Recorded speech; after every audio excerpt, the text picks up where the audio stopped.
मुझे यकीन है कि बहुत सारे लोगों को मेरी कुछ समय पहले सुनाई हुई हगड़ू भूत की कहानी बहुत अच्छे से याद होगी। ब्लडी सत्य के आज के इस हैरान कर देने वाले बहुत ही ज़्यादा खौफनाक सनों के एपिसोड में मैं आप सभी लोगों के सामने फिर से एक डिफरेंट हगड़ू भूत की कहानी लेकर आया हूँ, जो कि उड़ीसा के एक बहुत ही छोटे से गांव में घटे हुए बहुत ही अजीबो गरीब हगड़ू भूत के कांड की कहानी है।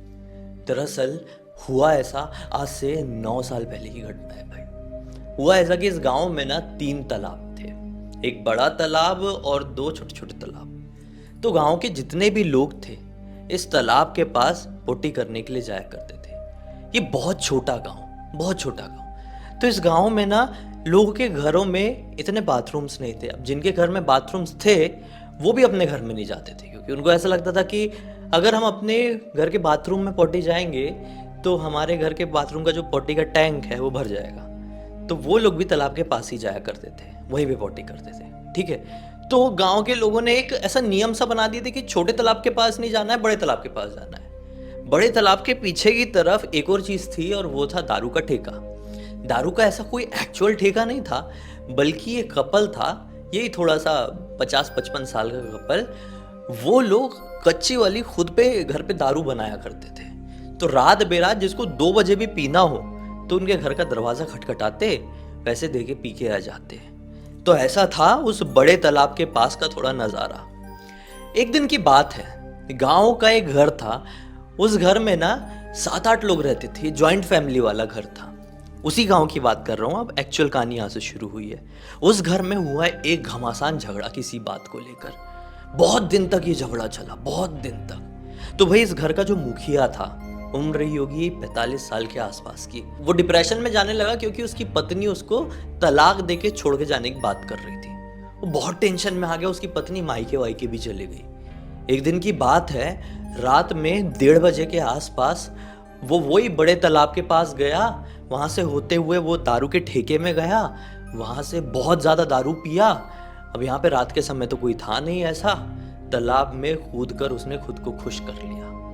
उस दिन के बाद से क्या हुआ, अगली रात को एक व्यक्ति वही बड़े तालाब के पास पोटी करने आया होगा। उसने क्या देखा कि वो बड़े तालाब में जहाँ पे ये लोग पोटी करते ना, वहाँ पे लाइन से बहुत सारी पोटी और बहुत गंदी स्मेल आ रही है। उसका दिमाग खराब हो गया, नाक दबा के भागा है नॉन स्टॉप, लेकिन आई तो थी जोर से। तो छोटा वाला तालाब जो था वहाँ पे बढ़िया, वहाँ पे हल्का हुआ और अपने घर को पहुंचा। लेकिन जब अगला दिन सुबह का वक्त निकला तो उसने ये बात सभी लोगों को बताया कि यार वो बड़ा तालाब जहाँ पर अपन लोग हल्के होने जाते हैं, गांव के सारे लोगों को बता रहे हैं, जहाँ पे अपन लोग हल्के होने जाते हैं, अरे वही जहाँ पर वो आदमी कूद के मर गया बेचारा, वहाँ पर से ना बहुत ज़्यादा पोटी की स्मेल आ रही है। और बहुत सारा मैंने देखा वहाँ पे यार, बहुत सारा, जैसे कि मानो किसी ने टैंकर उलेट दिया हो, ऐसा मैंने देखा। तो गांव के लोग बड़े टेंशन में आ गए। फिर दोपहर में भी एक आदमी गया तो उसने भी देखा कि बहुत सारी वहाँ पे पोटी और बहुत स्मेल आ रही है। तो ठेके वाले से भी बात की कि भाई तुमको स्मेल नहीं आ रही है क्या? इतना सारा यहाँ पे कौन करके जा रहा है, तुम क्या देख नहीं रहे हो, समझ में नहीं आ रहा है क्या? तो ठेके वाला भी बोला, हाँ यार मैं तो यहाँ से अपना ठेका हटाने की समझ रहा हूँ, क्योंकि रात भर बहुत गंदी स्मेल आती है और जोर जोर से फाट करने की भी आवाज़ें सुनाई देती है। मतलब ऐसा लगता है कि कोई फटाके फोड़ रहा है, वैसी वाली आवाज़ सुनाई देती है तालाब के पास से। तो भाई यहाँ से मैं तो अपना खाली करके वो छोटे तालाब के पास लगा रहा हूँ, जिसको भी पीना होगा वहाँ पे आए, बढ़िया अपना पिए। ये बड़े तालाब में आ गई ये मनुष्यत, यहाँ पे आ गया हगड़ू भूत। तो बस ये ठेके वाले ने बोला यहाँ पे आ गया हगड़ू भूत, तो पूरे गांव में ये बात फैल गई कि यहाँ पर हगड़ू भूत आ गया। एक्चुअल में वहां पर हगड़ू भूत आ गया था। हगड़ू भूत का सिस्टम पता है ना आपको, पूरे गांव को हग हग के बर्बाद कर देता है। ऐसा था कि गांव के सारे लोगों को पता चल गया भाई। फिर लोग आते, लोगों को करने की आदत थी। बड़े तालाब के पास का नज़ारा बहुत अच्छे से दिखता था। अब बढ़िया ये सामने तालाब है, यहाँ पे बढ़िया बैठ जाओ और सामने बहुत अच्छा नज़ारा दिखता था। तालाब के उस पार पहाड़ था, बहुत बढ़िया ग्रीनरी थी। तो लोगों को यहाँ पे करने में क्या मज़ा आता था। ये खबर फैलने के बाद भी लोग यहाँ पे आते रात बेरात, लेकिन नाक दबा के भागना पड़ता। यहाँ पे इतनी पोटी दिखती, इतनी स्मेल आती। लोगों के बीच में फैल गया कि अब उधर नहीं जाना, नहीं तो हगड़ू भूत आएगा, खेल कर देगा अपना। ठीक है, हगड़ू भूत क्या करता मैं आप लोग को यही बता दूं। कभी आपके सामने आ जाए तो वो अपने साथ एक बकेट लेके घूमता है। उस बकेट में ढेर सारी पुट्टी रहती है। किसी भी इंसान के पीछे से जाता है और उसके सिर में पूरी ये पोटी की बाल्टी उड़ेल देता है। फिर समझो फिर तुमको क्या करना है, या तो स्मेल से मर जाओगे या तो शर्म से। तो हगड़ू भूत की ऐसी हरकत होती है। तो लोगों ने यहाँ पर जाना छोड़ दिए, क्योंकि क्या पता कि हम बैठे हुए नज़ारा देखते हुए अपना काम कर रहे हैं, पीछे से हगड़ू भूत आके पूरी पोटी हमारे सर पे डाल दे। ना कहीं बता पाएंगे ना कहीं छुपा पाएंगे। तो ऐसा हो गया भाई। तो यहाँ पर लोग जाना बंद कर दिए। अब 1-1.5 महीने बीत गए। अब इसी गांव में 2 दोस्त रहा करते थे, बेस्ट वाले, एकदम फ्रेंड बेस्ट वाले। एक का नाम था प्रतीक और एक का नाम था यश। बचपन के एकदम लंगोटिया यार। तो ये जो यश था ना, ये सारी चीज़ों से डरता फरता नहीं था। उसको विश्वास ही नहीं होता था। उसको वहीं पर करने में मज़ा आता था। और ये सही में ये ऐसा गेम खेलता था अपनी लाइफ के साथ, समझ लो। ये वहाँ पे जाके पोटी करता था और इसको कभी कुछ नहीं हुआ था। तो जब कभी भी प्रतीक को आती थी तो यश को लेके जाता था। वो छोटे तालाब में ही जाता था, यश अकेला आता था बड़े तालाब में। तो एक रात की बात है, यश को फिर से आई रात में, हाँ 1:30-2 बजे के आसपास। तो यह सोचा कि रोज अकेला जाता हूँ यार बड़े तालाब के पास, आज थोड़ी अजीब सी बेचैनी हो रही है, आज प्रतीक को लेके जाता हूँ। उसको बोलता हूँ, वो जाता है छोटे तालाब में तो मैं भी जाता हूँ ना, उसके साथ खड़ा रहता हूँ ना पीछे मुंह करके।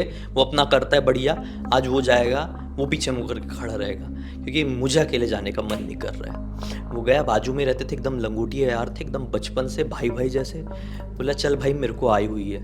प्रतीक ने बोला चल ठीक है, नींद आ गई थी लेकिन चलता हूँ तेरे साथ, तू भी जाता है ना। तो फिर ये बाहर निकला और यश बड़े तालाब की तरफ पढ़ने लगा।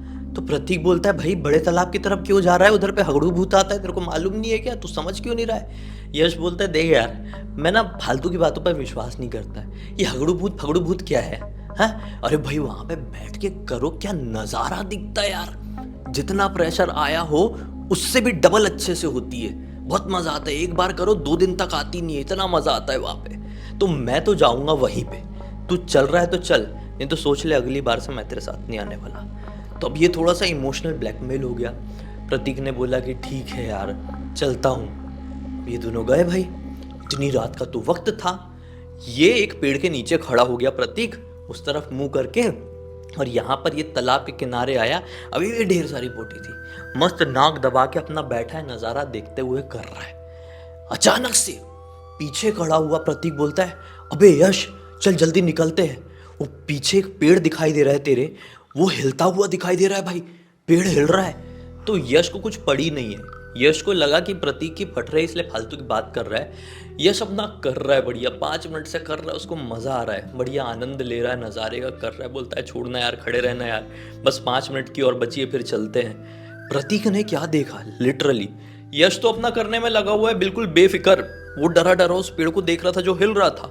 अचानक से उसने क्या पाया कि वो पेड़ के पीछे से एक 3D शैडो जैसा कुछ निकला है, उसके हाथ में बकेट जैसा दिखा। प्रतीक ने बोला यश भाग, हगड़ू भूत आ गया है, निकल यहां से। अब यश डर ही नहीं रहा है, उसको लग रहा है प्रतीक बिना मतलब के डर रहा है इसलिए बात कर रहा है। वो तो भागा प्रतीक, पलट पलट के देख भी रहा है कि यश उठ के जा क्यों नहीं रहा है, हगड़ू भूत उसके पीछे तक आ गया है। यश को कुछ कानों कान खबर नहीं, एक हाथ से नाक दबाया हुआ है, बाकी आंख से अपना पूरा नजारा देख रहा है, बढ़िया हल्का हो रहा है। प्रतीक पलट पलट के देखते हुए भागते हुए जा रहा है। पीछे से आया हगड़ू भूत, बाल्टी रखी हुई थी हाथ में, पूरा सर से जो उसने बाल्टी उड़ेला है ना, पूरी पोट्टी से ना। चांदनी रात थी, नज़ारा दिख रहा था दूर से, और फिर ऐसा लात मार के सीधे मुंह के बल उसको तालाब के अंदर गिरा है ना, जिसकी कोई लिमिट नहीं। अब ये चिल्लाते चिल्लाते भागा प्रतीक, और पूरे गांव में यश के घर वालों को भी बता दिया कि ऐसी ऐसी ऐसी ऐसी बात हो गई है भाई, हगड़ू भूत आ गया है यश के सामने, उसके सामने उसके सर पे पोटी का वो बकेट उड़ेल दिया है, चलो चलो उसको देखना, उसको बचाना है। तो गांव के लोग, परिवार के लोग भाई लड़के को तो बचाएंगे, भागते भागते आए हैं, देखे कहीं यश मिल ही नहीं रहा है, चिल्ला चिल्ला के पागल हो गए। अब लोग बोल रहे हैं कि यश गया, हगड़ू भूत लेके गया है, उसको बना के खा लिया होगा। तो अभी सब लौट ही रहे थे कि अचानक से वो तालाब था, उससे ऐसा छटपटाने की आवाज़ सुनाई दी। सब लोगों ने बोले अरे यश यहीं पे है क्या। तो किसी की हिम्मत नहीं हो रही कि तालाब में कूद के उसको बचाए, क्योंकि यहाँ पे मैटर कितना बिगड़ा हुआ है। तालाब के किनारे आप लोगों को पता है और सबको मालूम है कि यश के ऊपर हगड़ू भूत ने पुट्टी डाला हुआ है। किस्मत से पुट्टी डाले हुए 20-25 मिनट हो गए थे और वो 20-25 मिनट से तालाब में था। तो पुट्टी तो धुल गई, यश भी बच गया, लेकिन बेचारा किसी को मुंह दिखाने काबिल नहीं बचा। 2 महीने तक यश अपने कमरे से ढंग से बाहर नहीं निकल पाया है। फिर क्या है, तब से लेकर आज तक वो बड़े तालाब के पास करने को नहीं गया। इज्जत से जाता है छोटे तालाब में, प्रतीक के साथ ही जाता है, करता कुराता है, शांति से घर को लौटता है। लोग बोलते हैं हगड़ू भूत है, बोलता है हाँ भाई मेरे सर पे डाला था उसने पुट्टी, मेरे को मालूम है, बहुत खतरनाक है। तो इस गांव में हगड़ू भूत ने हग हग के पूरे तालाब को सड़ा डाला है। ऐसा था इस गांव का किस्सा। और इस पूरी पूरी घटना की जानकारी मुझे निशांत ने इंस्टाग्राम पर लिख कर भेजा, जो ये दोनों का बेस्ट फ्रेंड है। किस्मत से ये कभी उस तालाब की तरफ गया नहीं है और उसने ना ही उस तालाब में कुछ फेस किया है। चलो अच्छा है, हमें ये कहानी लिख कर भेजा तो लोगों को मनोरंजन मिल गया और अच्छी जानकारी और एक सीख भी। तब तक इस वीडियो को देखे हैं तो लाइक ज़रूर कर देना, चैनल को सब्सक्राइब करके बेल आइकन दबा के ऑल के ऑप्शन में क्लिक करना, क्योंकि इसी तरह के हैरान कर देना खौफनाक वीडियोस आप लोगों के सामने डेली लेके आते रहता हूँ। और इंस्टाग्राम की लिंक इस वीडियो के डिस्क्रिप्शन बॉक्स में मिल जाए, क्लिक करके डायरेक्टली वहाँ पर पहुंच जाना। और इसी तरह की कोई भी कहानी, टॉपिक या जानकारी आप लोगों के पास भी है तो लिख भेजना। हो सकता है मेरा अगला वीडियो कल आप लोगों के हिसाब से बन रहा हो। मेरी गेमिंग चैनल ब्लडी सत्य गेमिंग को भी सब्सक्राइब कर देना, लिंक वीडियो के डिस्क्रिप्शन बॉक्स में डाल दे रहा हूँ। वहाँ पे भी अलग तरह का मनोरंजन मिलेगा भाई, और यहाँ पे तो अलग तरह का मनोरंजन मिलता ही रहता है। हम कल फिर से इसी अंदाज में आप लोगों के सामने हाजिर हो जाएंगे।